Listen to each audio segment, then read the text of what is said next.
उत्तराखंड में पिछले एक दशक में ऐसे 2 मामले आए नैनीताल में जिनमें न केवल पुलिस कार्यशैली पर बल्कि फॉरेंसिक एविडेंस की व्याख्या पर भी अदालत द्वारा सवाल खड़े किए गए। और ये कोइंसिडेंस है कि दोनों मामले में अधिवक्ता मनीषा भंडारी थी डिफेंस की ओर से और investigation officer sub inspector Vipin Chandra Panthi थे। पहला मामला जिसकी मैं आज आपको जानकारी देने जा रहा हूं, विस्तार से चर्चा करने जा रहा हूं, वो 2012 का लाल कुआं मर्डर केस है, रेप एंड मर्डर केस है, जिसमें एक 8 वर्षीय बालिका जिसका कोर्ट ने नाम संजना उर्फ नानू दिया है, उसकी लाश खेत में मिली थी। और दूसरा मामला आप जानते हैं जिस पर मैं चर्चा कर चुका हूं, 2014 का हल्द्वानी का लिटिल मर्डर केस है, जिसमें 7 वर्षीय बालिका जिसको सुप्रीम कोर्ट ने मिस के कहकर पुकारा था, उसके बलात्कार और हत्या का था।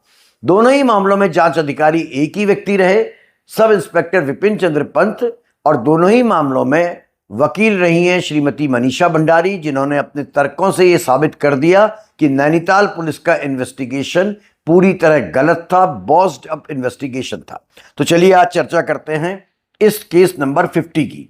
इस केस नंबर 50 में एक 8 वर्षीय बालिका संजना उर्फ नानू अचानक गायब हो जाती है 10/7/2012 को, और ये लगभग 1 बजे के करीब, रात के 1 बजे के करीब इस बालिका की दादी को पता चलता है कि बच्ची घर से गायब है।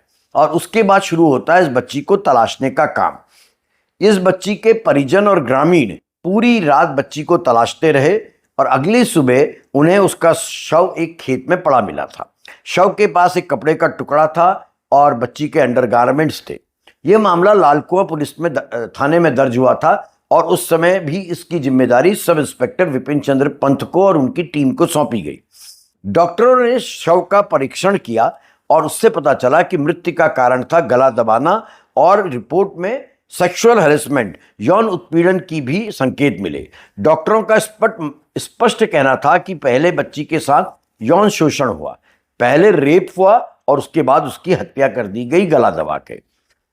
अब आप देखिए इस केस में हुआ क्या, कैसे पुलिस ने जन दबाव में आकर एक गलत आदमी को आरोपी बना दिया। जब ये तलाश चल रही थी बच्ची की 10 तारीख की रात को, 10 जुलाई 2012 की रात को, तो एक व्यक्ति दीपक आर्या भी माता पिता के साथ और अन्य लोगों के साथ बच्ची को तलाश रहा था। और बच्ची मिली सुबह 5 बजे के करीब खेत में। तो कोर्ट का जजमेंट में बड़ा स्पष्ट लिखा है कि जब बच्ची खेत में मिली और वो पूरी तरह नग्न अवस्था में थी, उसके कपड़े बगल में पड़े हुए थे, तो दीपक ने अपनी शर्ट उतारकर, दीपक आर्या नाम के इस व्यक्ति ने, जिसको कि पुलिस ने